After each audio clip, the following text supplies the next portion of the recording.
Anak, nakita mo ba yung cellphone ng tatay mo? Nilagay ko dun sa loob ng kabaong niya bago siya ilibing. Ha? Ba't mo naman ginawa yun, anak? May mga importante laman dun. Baka sakaling buhay pa siya para matawagan niya ako. Ay, Diyos ko talaga tong batang to.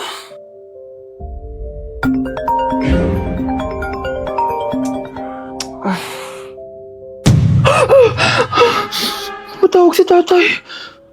Nay, kailangan natin pumunta sa sementeryo. Tumawag sa akin si tatay. Anak, pwede ba? Wala akong oras makipagbiruan sa'yo. Marami pa ako tatapusin trabaho. Pero nay, Pag di ka pa tumigil, kukunin ko yung cellphone mo. tay, sumagot ka. Alam kong buhay ka. Sa lahat ng pwede kong makita, ikaw pa talaga. Jessica, tinatawagan ko lang tatay ko. Nababaliw ko na talaga, no? Patay na tatay mo, di ba? Baliw. Hindi, buhay siya. Ito tandaan mo. Kapag hindi ka pa tumigil sa kabaliwan mo, susunod ka na sa tatay mo. Sinabihan akong baliw ni Jessica tapos sinaktan niya ako. Totoo naman, di ba? Nabuhay ka. Anak, nabalitaan mo na ba? Ha? Ang alin, Nay? Patay na si Jessica.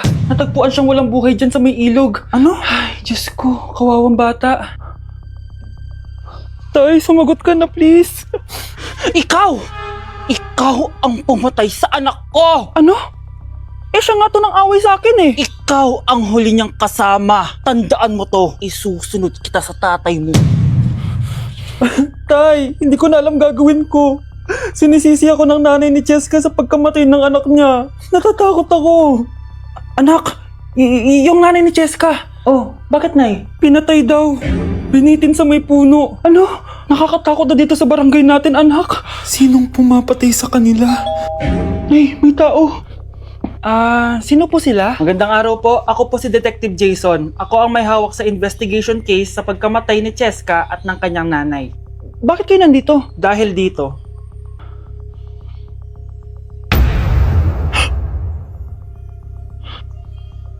Nay, ikaw pumatay sa kanila? Oo anak. Narinig ko lahat ng mga sumbong mo sa tatay mo. Cellphone ni tatay. Pinangako ko sa tatay mo bago siya mamatay na poprotektahan kita. Kahit makapatay man ako ng tao. Sumama ka sa akin, ma'am, para ma-interview ka namin. Tandaan mo to, anak. Kahit nasa kulungan ako, poprotektahan kita. Tumawag ka lang. Ikinalulungkot ko pero hindi na siya makakita. Masyado nang malala ang damage sa mata niya. Mahal, hindi tayo susuko ha? Gagaling ka. Mahal, huwag ka na magpa-stress. Ginawa naman natin lahat, diba? Mahal, magpahinga ka muna dito ha. Maluto lang ako ng pagkain. Hi, Ramon. Rosa, bakit nandito ka? Balita ko, wala nang pag-asang makakita yung asawa mo. Ibig sabihin, magagawa na natin lahat ng gusto natin. Shhh! Huwag ka maingay. Masisira plano natin. Sinasabi ko na nga ba, may pinaplano kay ni Rosa. Mahal, kain ka na nito paborito mo. At talagang hinahayaan mo lang dito si Rosa, ha? Ano ba?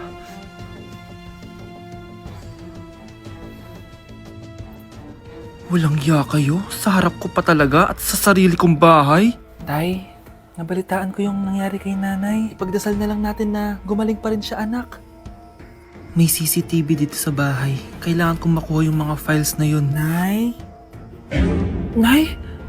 Nakakakita ka? Anak, please. Huwag mo muna sasabihin kahit kanino na nakakakita na ako. Nay, akala ko ba bulag ka na? Matagal na akong gumaling, anak. Hindi ko lang masabi kasi may masamang kutob ako dyan sa tatay mo. Sir, good news! Base sa recent lab test ng asawa niyo, nagre-recover yung mata niya.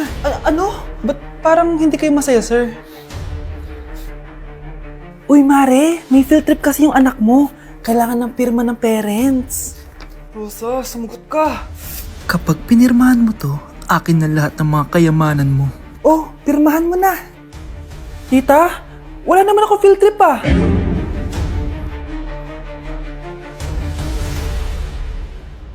Anak, kunin mo yung cellphone ko sa kwarto. May tumatawag ata. Sige po, Nay.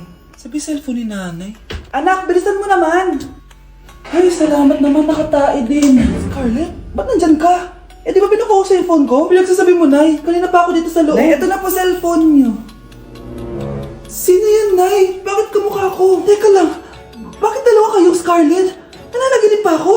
Nay, ako yung totoong Scarlett. Ha? Sinungaling? Ako to, Nay! Ang totoong Scarlett! Sandali nga! Hindi na ako tutuwa sa inyong dalawa, ha? Isa lang ang solusyon dito. Magtatanong ako at kung sino ang makasagot ng tama, siya ang totoong Scarlett. Unang tanong, saan ako may balat? Balat? Ah, Nay! Sa puwet! Nay! Sa kifi. Tama! Kifi. Ha? Totoo ba, Nay? O, diba? Alam ko. Susunod na tanong. Ano ang timbang ko? Mukha kang 100 kilos, Nay. 75 kilos? Tama! 75 kilos! Yes! Huling tanong. Ano ang birthday ko? Birthday? Mahina pa naman ako sa ganyan. April 14, 1977? April 15, 1977. Tama! Ikaw nga ang totoong Scarlett! At ikaw, dahil talo ka, lumayas ka na dito, impostor! Ay! Sino ba kasing Scarlett na yun? Bakit kamukha ko siya? Anak, kilalang kilala mo talaga ako, no? Siyempre naman, Nay. Anak mo ko eh. Worth it lahat ng pagpaparetoke ko dahil sinira mo ang mukha ko noon. Ngayong napaniwala na kita, gaganti na ako sa'yo. Anak, sigurado ka na bang itutuloy mo yung pagpunta mo sa ibang bansa? Huwag ka na malungkot, Nay. Kailangan ko magtrabaho doon para sa inyo ni Kyle. Ate, mamimiss ka namin. Basta anak, ha? Palagi kang mag-iingat doon. Kapag inaabuso ka nila, tawagan mo lang ako. Ano ka ba, Nay? Think positive lang tayo, ha? Sige na, baka malate pa ako sa flight ko. Bye-bye na, mamimiss ko kayo. Bye, anak. Ah, Nay, tumatawag si ate. Talaga? Hello, anak. Kamusta ka na? Nay, nakuha ko na sweldo ko. Nagpadala pala ako sa inyo, ha? Kumain kayo sa labas. Salamat sa binigay mo, anak, ha? Okay ka lang ba? Kapag may problema ka, tumawag ka lang, ha? Opo, Nay. Mababait yung mga amo ko. Huwag kang mag-alala. Nay! May pinadala si ate, oh! Nakamaleta pa! Surprise, Nay! Mga damit at sapatos yan para sa inyo. Siyempre, may chocolate din. Naku, anak, nag-abala ka pa. Pero salamat, ha? Sana inipon mo na lang yung pinanggas mo dito. Okay lang, Nay. Tinaasan nga nila yung sweldo ko kasi magaling daw ako maglinis ng bahay. Sige, anak. Galingan mo palalo, ha? Wow, ang daming laman! Bakit di sumasagot si Scarlett? Baka busy. Anak, tumawag na ba ate mo? Ilang araw na siyang di tumatawag ah. Nay, may tumatawag. Ay, salamat sa Diyos, tumawag na. Hello anak. Nay, may pinadala ulit sa ate. Ah, ang bigat. Ano? Anong nawawala? Ano kaya naman nito? Hello? Hello?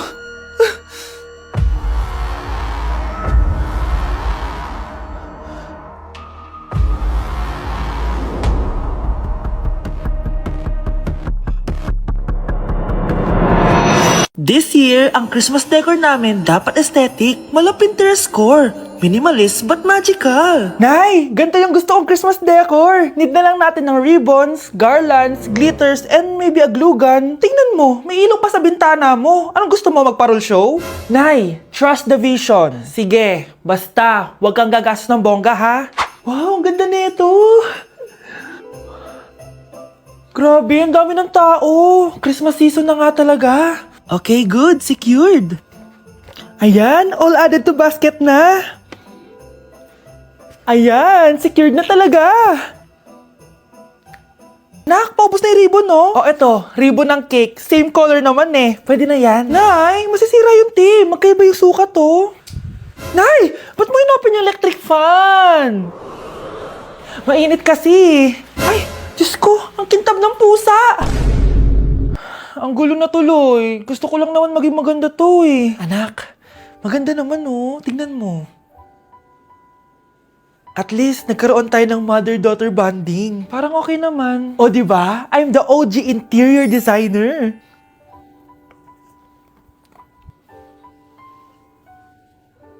Hindi siya nagmukhang pang Pinterest dahil mas maganda yung ginawa namin. Eto, Nay, para sa'yo. Oh, ano to, anak? Nakita ko kasi yan sa National Bookstore. Tapos naalala ko, di ba gusto mo ng planner na galing sa mga coffee shop? Kaya binili ko na yan. Baka maging acidic pa tayo kakakapin natin. Makuha lang yung planner na gusto mo. Tsaka binilhan din pala kita ng pouch. Lagayin mo na kung ano-ano, Nay. Oh. Aw, thank you, anak. Welcome, Nay. Good morning, class! Good mood si ma'am ngayon na. Sana good mood lang siya gang mamaya. Bago tayo mag-start, mag-pray muna tayo, okay? Sino gusto mag-lead? Di ako marunong niyan, ikaw na lang. Lalo na ako, di nga ako sumisimba eh. Ah, wala.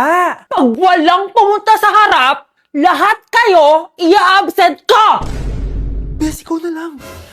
Ma'am, ako na lang po. Madali naman pala kayo kausap eh. Okay, class. So, dito na nagtatapos sa lesson natin.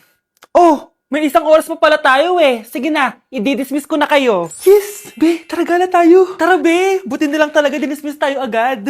Aba, excited? Uwing-uwi? Ayaw niyo siguro sa subject ko, no? Maghihintay kayo hanggang 4 p.m. dito! Walang uuwi! Grabe naman yung mood swing ni ma'am. Nakakainis. I love you too. Okay, class. Dahil good mood ako today, hindi tuloy ang quiz at lesson natin. Ay, salamat. Magagawa ko na yung assignment ko sa math. Bes, pakopya naman ako niyan. Aba, sino nagsabi sa inyo na pwede kayo gumawa ng assignment sa ibang subject, ha? Ma'am. Talagang sinisira niyo mood ko, ha? Lahat kayo bagsak sa quiz! Excuse me, Ma'am Reyes? Bakit mo tinatakot ang mga anak ko? Ma'am, hindi sila matututo kung hindi ko sila tatakutin. Hindi mo kailangan takutin ng mga bata. Kausapin mo sila na maayos. Tama. Tayo ang pangalawa nilang magulang. Dapat maging safe sila sa atin. Gusto mo bang maalala ka nila sa mga pananakot mo? Facts, ma'am. Umayos ka na ha, kung ayaw mong isumbong kita sa principal. Deserve.